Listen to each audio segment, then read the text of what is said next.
Hey guys, my name's Dave and I'm going to be working on the upper assembly of the Norinco NP29 9mm 1911 today to show you guys what I am doing to try and make this thing competition ready. So starting off, here is the upper assembly, the slide assembly that has been disassembled.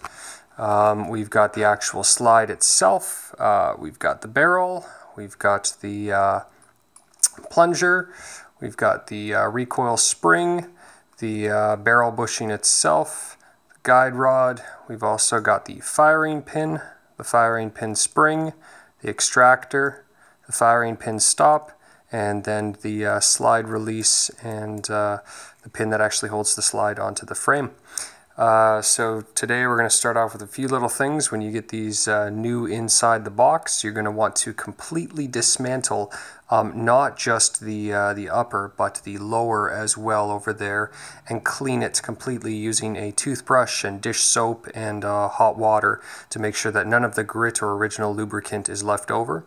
And you can quickly put them in a toaster oven or oven to bake off any of the water residue after you've dried it your best for a few minutes, just to make sure it is completely dry.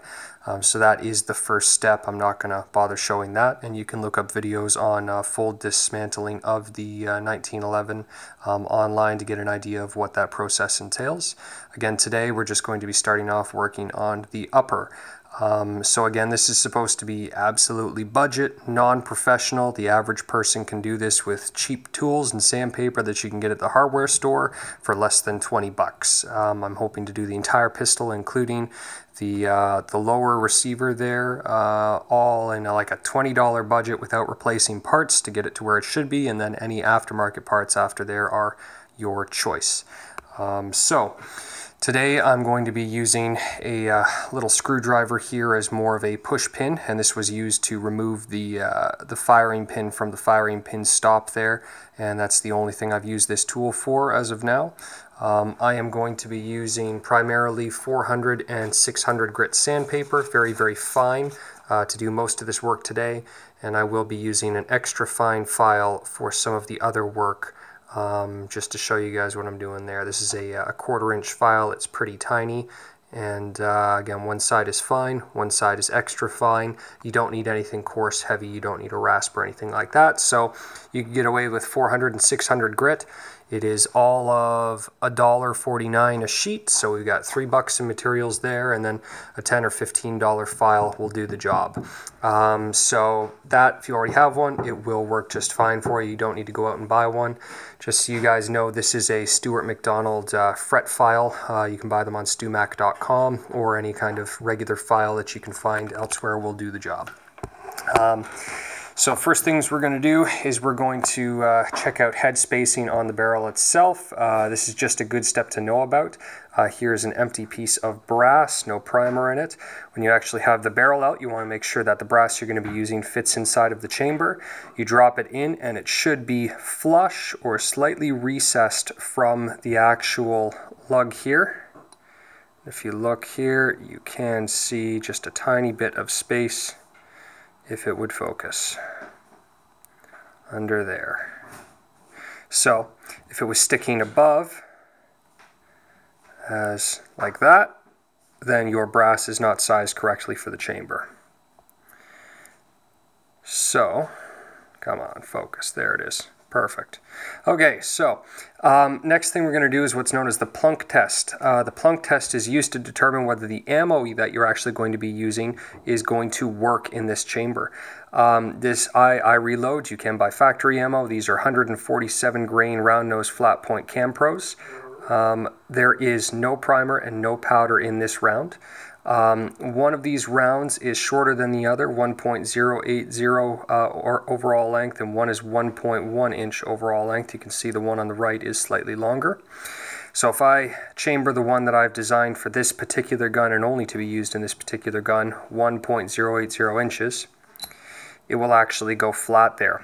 And the plunk test also involves rotating the completed bullet while it's in the chamber, and it should not grab on the rifling itself.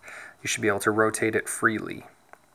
However, some ammo, like this one at 1.1, it's only 20 thou difference, it gets stuck on the rifling and is slightly proud of the actual edge there. And just so you guys know, I have modified my chamber just a little bit. Up at the top there, you can ignore that little recess right there, which I've done with a file at a point in the past there. But again, if it sticks above there with the type of ammo, it won't rotate freely. That ammo should not be used in that particular gun. This one, again, was designed for this, so it rotates and spins freely inside of the chamber and doesn't catch on the rifling when I spin it. So that is head spacing rounds for your gun and the brass itself before you reload it. So first things first, the barrel. What we're going to want to do is mainly polish this part of the barrel, the actual barrel itself. I'm not going to be touching much of the stuff up here. I will be polishing these here. So essentially the steps to do this, you start off with a little bit of 400 grit. You don't need a big chunk, about the size of the palm of your hand. And all you're going to do is wrap it around the barrel, and you're just going to twist it in your hand around the entire thing and just keep on twisting and eventually slide it back and forth until you get as good of a polish as you want. You don't want to remove a whole bunch of material on it. You just want to get rid of any of the rough spots, the rough bits, and even this guy, you might be able to see it on camera, probably not, but it actually has some previous milling marks there. You might be able to see them down there in that corner, milling marks. So after you've done with the 400 and got rid of all the rough spots, you then want to go on to the 600 grit, do the exact same thing, rotate all the way down and back and forth until you're happy, and then stroke it back and forth, and it will look nice and pretty. There is one optional step, is final buffing. If you have a buffing wheel, you can do this to make it nice and shiny. This is an optional thing you can buy on the internet. It's called fret polishing paper. It's made by D'Addario Planet Waves, and it's used to bring metal components up to a mirror shine. And when you actually, I'm just going to do this little bit here. It will be a little bit shinier down there than there, so it's just a manual kind of buffing step. I've already done all of this, and I'm just going back over it. So it's done there. The next thing you're going to want to do on the barrel is break any kind of sharp edges. Primarily, we're going to be worrying about breaking the edge right here, here, here, here, and here. So 1, 2, 3, 4, 5 edges right there. To do this, you're going to start off with 400 grit sandpaper. You're going to fold it a couple times and make sure it's nice and stiff. After you've got that, you're going to want to go against all 5 of the edges, and you're going to want to clean them up. And you're not trying to take off a whole bunch of material. You are just trying to get rid of any kind of sharp burrs or little bits or bumps or, you know, kind of dings that have happened in the side of it. Again, you're just going to be running all the way along there until it's nice and round and smooth when you rub your finger across it. And again, you're going to repeat that step with 600 grit after you've done the 400. You don't need to use 320 grit or anything heavier than 400 for what we're doing. After this, and you've broken those edges, you can break the edges here if you would like. Any kind of sharp edges, you can break the edges on this side here. Again, if the damn camera would focus. So again, these edges right here, you can break them. You're not looking to remove material, you're just trying to get rid of any kind of burrs or sharp edges on it. Same thing. The rear here, you can break the edge there. Break any edges around the edge of the chamber here and where the extractor goes, break those edges. Same thing up at the top here, you want to break any of the 4 corners and maybe smooth out the 45 degrees. But you do not want to alter the width of that or the length of that if it currently fits in your gun. It should remain the same length and the same width. So after you've broken those 5 edges and polished the barrel, you can take this, the crown, if you want to smooth it out just a little bit. Take some of your sandpaper with the tip of your finger, push your finger into it and twist it. And that will smooth out any rough bits on the inside. And again, after you've done 400, you can then repeat it with 600 and it will come out a little bit cleaner than how it does from the factory. So that's the barrel. Guide rod. Pretty much the same kind of deal. Again, I've already done this, which is why it doesn't look like the blued you might see. You want to start out with the 400, wrap it, twist it, drag it until it's nice and shiny. Do the exact same thing with 600 grit. What you can also do is if you want to drill, use a drill for this, you can just polish the end by hand, chuck it into a drill and spin it in that drill and just hold the sandpaper against it back and forth while you do it. You then want to take your 400 grit and again break any edges. This isn't so important on the guide rod, it's just a nice little touch. Break any of the edges that you find around here, any of the edges around here, just to make it smooth. You can see I've polished the end a little bit, nothing pretty, I didn't really care. And same thing, polished any of the corners around here just to make them rounded and not so sharp. I also did the end of the guide rod and put a minor taper on it just to make sure that it goes through the plunger smoothly when it actually goes on the rod. Nothing's going to potentially catch or drag on it while it's in use. So that's the barrel and the guide rod. The recoil spring, I've already cut mine down. You can see here the length of my hand. It was originally about as long as my middle finger was here, so I've cut about 1 inch to 1.5 inches off of it. And to give you guys kind of an idea of what that looks like against a full-length guide rod, I've got about 3/4 of an inch hanging off the end, and again it came out to probably about here. This has significantly reduced the amount of force that's required to rack the slide, and I can also use lighter ammo that I have specifically designed for IPSC to do a power factor of 132. So it just makes it easier and is more reliable when you lighten up the spring. If you screw it up and the spring is too light and it won't feed properly, the springs are cheap. You can just buy a new one for $5 or $10 from several different companies who sell Norinco parts, or buy an aftermarket spring that's competition tuned, but this lightens it up significantly. The spring, once it's cleaned, you don't really need to do anything to it other than cut it down if you so choose. Next, the barrel bushing. Again, pretty much the same as the rest of the parts. We're going to take 400 and we're going to be cleaning up all of the edges. This front edge here on the inside, the actual inside edge, what comes in from there, that inside corner that's touching the barrel. This part of it, the actual part that makes contact with the slide, isn't so important. You can clean up the edges there just to make it a little bit smoother to put in and take out. And same thing with this little lug that actually holds it into the slide.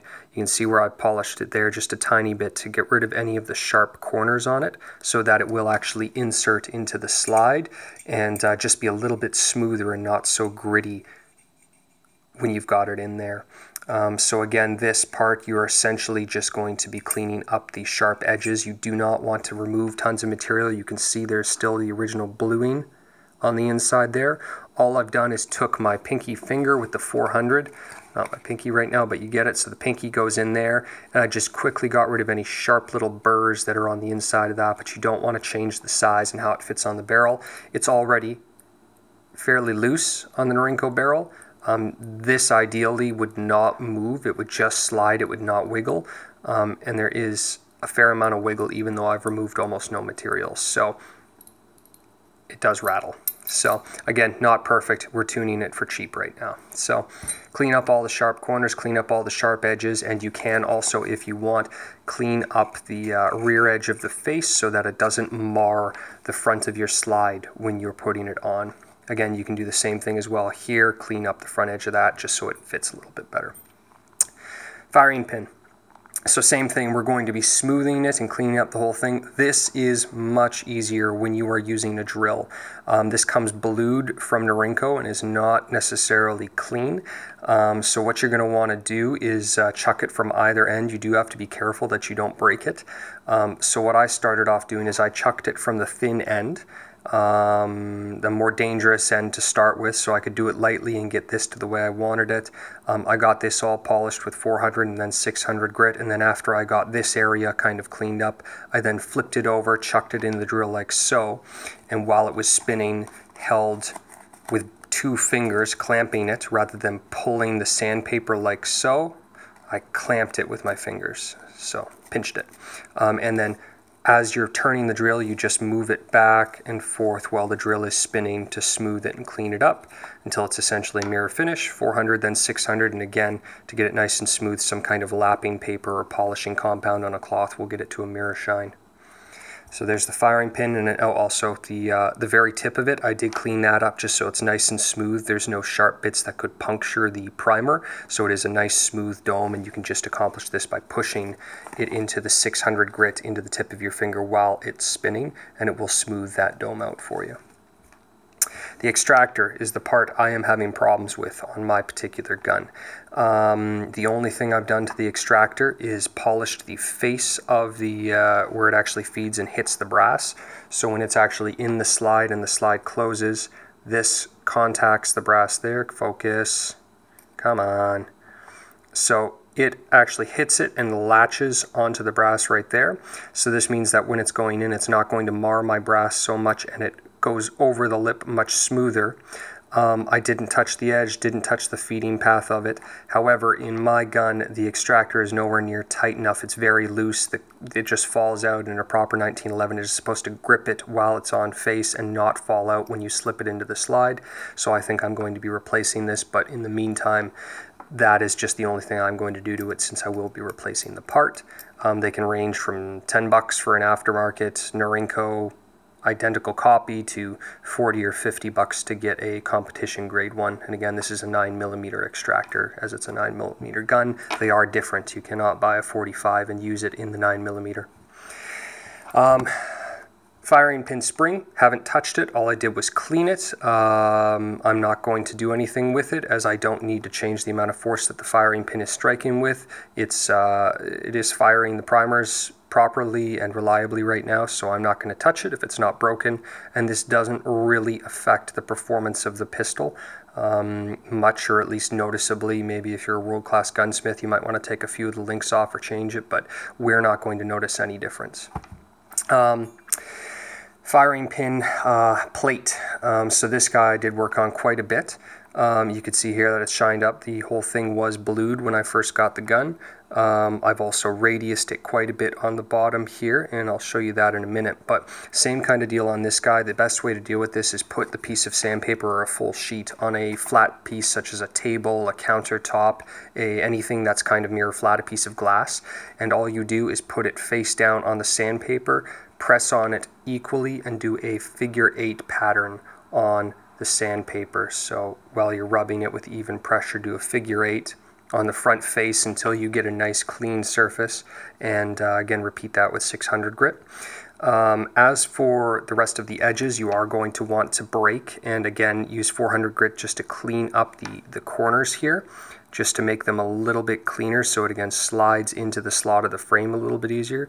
Focus. Same thing there, and if you can, get a little sandpaper in the hole just to clean it up so it won't get stuck on the pin. The rear side, I just cleaned up a little bit. It's not being hit by the hammer. I didn't want to remove the tolerance too much, so I just did a basic sand just to make it level, and again cleaned up the burrs on the edge of it. All sides of it, every single sharp corner, sharp edge should be mildly rounded, just enough to remove sharp burrs so that you can't feel them when you're putting your finger across. It should be smooth. Again, easier to put in, and this by having this to be mirror shine, it prevents any kind of unnecessary damage to the hammer striking it. You know, when you have a mirror on a mirror, and in this case I've already reblued my hammer, and you can see that the only issue with the hammer right now is that it is rubbing against the actual bottom of one of the parts of the frame, sorry, the slide there. But this was a mirror before it was blued, so that it slides smoothly.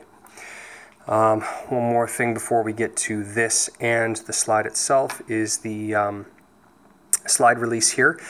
So on the pin here, you again don't want to change the tolerance too much, just because it works up with the barrel linkage here. It actually fits through this guy right here, and it's again fairly loose on this particular gun, not competition out of the box, so there will be some loose bits there. All I wanted to do was run some sandpaper around it just to get rid of it, and you can even see the milling marks here, how it's not necessarily the prettiest part. It wasn't made that well, but again, I'm not going to be replacing it to start. So after I smooth this up, and again, same technique for any of the other round parts, just grab the sandpaper, pinch it, and twist back and forth all the way along, and do a little bit just to make it smooth enough so that it doesn't grab on anything. The other thing with the slide release is the edge right here that rubs against the top of the slide. I didn't want it marring the bottom of my slide, so I did use some sandpaper and made it a mirror flat and mirror smooth there. And then on the rear edge, you could see that this whole part has been polished fairly well, and this means that when you actually push down on the slide release using your thumb, it will glide across the slide rather than grit and catch along it. And again, this corner, you still want it to be relatively sharp, but you just want to remove that burr so that it's semi-rounded. The other thing I did here is this part of the slide release I polished and kind of radiused back a lot more than factory. The main thing that this does, it actually redirects the pin on the frame that allows you to push it in. On the stock slide release, it's very gritty, very stiff, and it's actually very difficult to insert into the frame when you stick it in there. This little pin right there, that guy needs to be depressed when you push it in. And so by doing this, it glides that pin and pushes it back a little bit easier when you actually push it into the frame.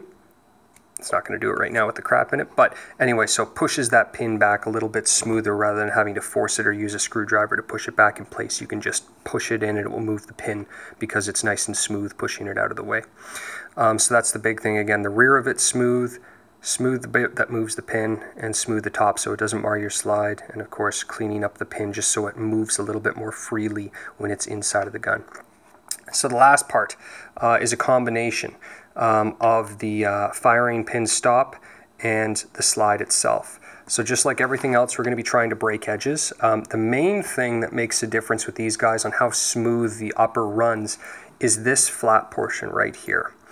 This should be as close to a flat, perfectly flat mirror that you can make it.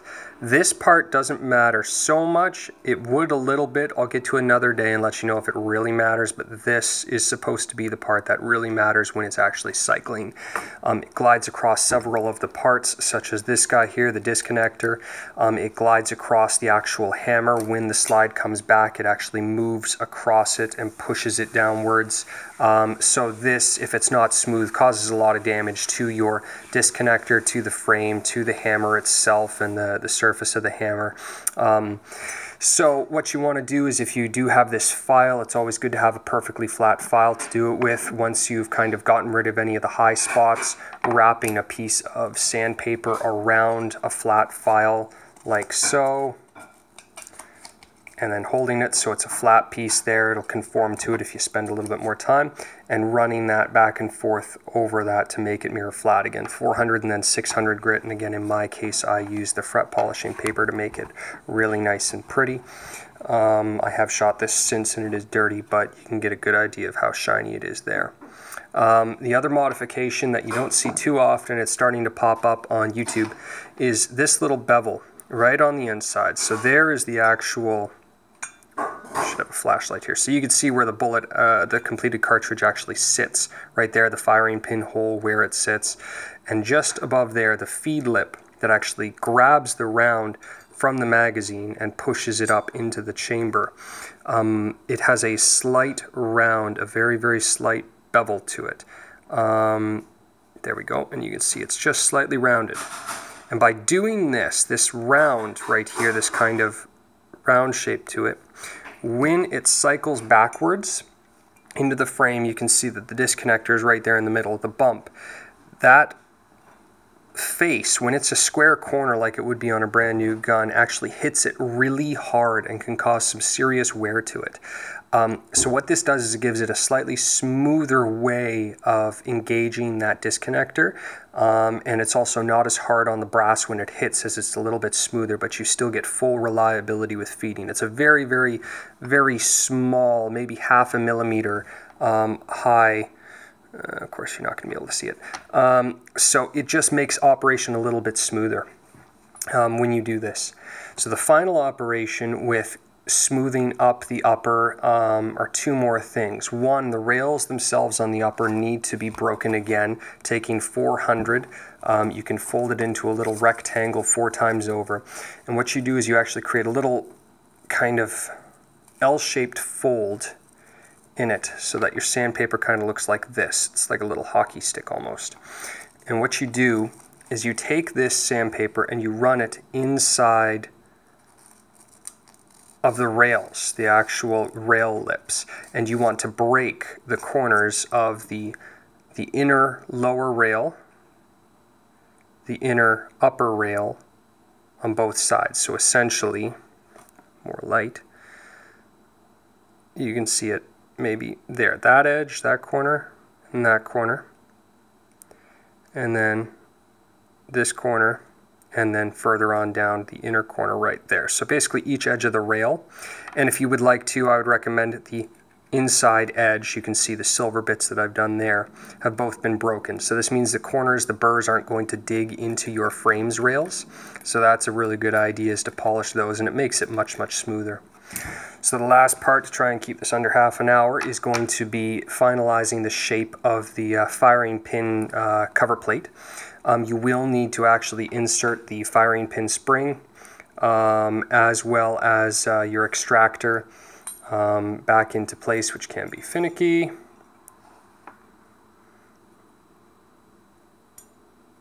And then you're going to need to align your extractor.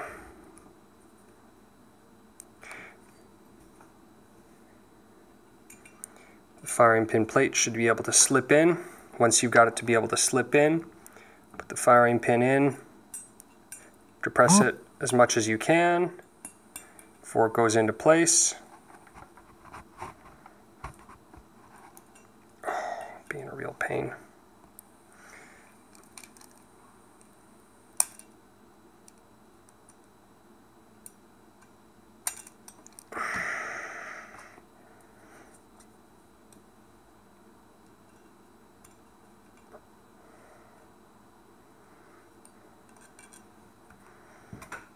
Oh man, nothing's ever easy. So the extractor is getting caught on it. There we go.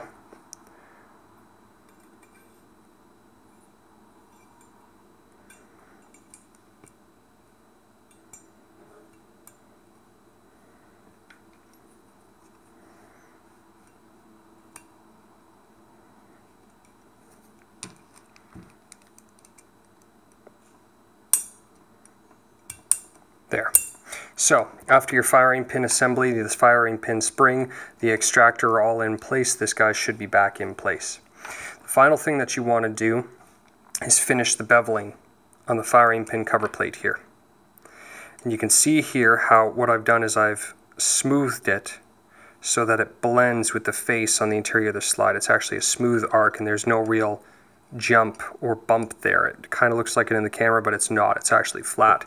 And the way I did this was the file, and I started here in line and ran it over like so until it created a smooth transition between this flat part here where the disconnector rides and the actual hammer.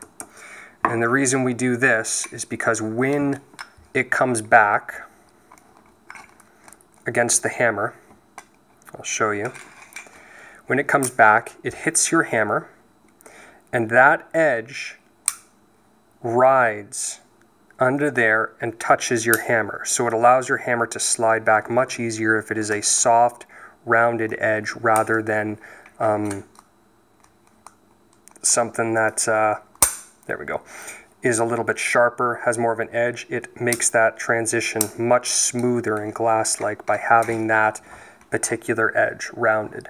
So after you've got it filed and the profile is flat and rounded there and nice and smooth and you can't feel an edge between the flat here going over like there, once it's smooth, come on camera, you then want to take the firing pin plate off and use the sandpaper to then smooth that transition, rounding it by taking the actual plate on the sandpaper, the little tiny plate, and running it like that and arcing it as you sand it flat and try and keep even pressure. Again, after 400 grit, you want to use 600 grit.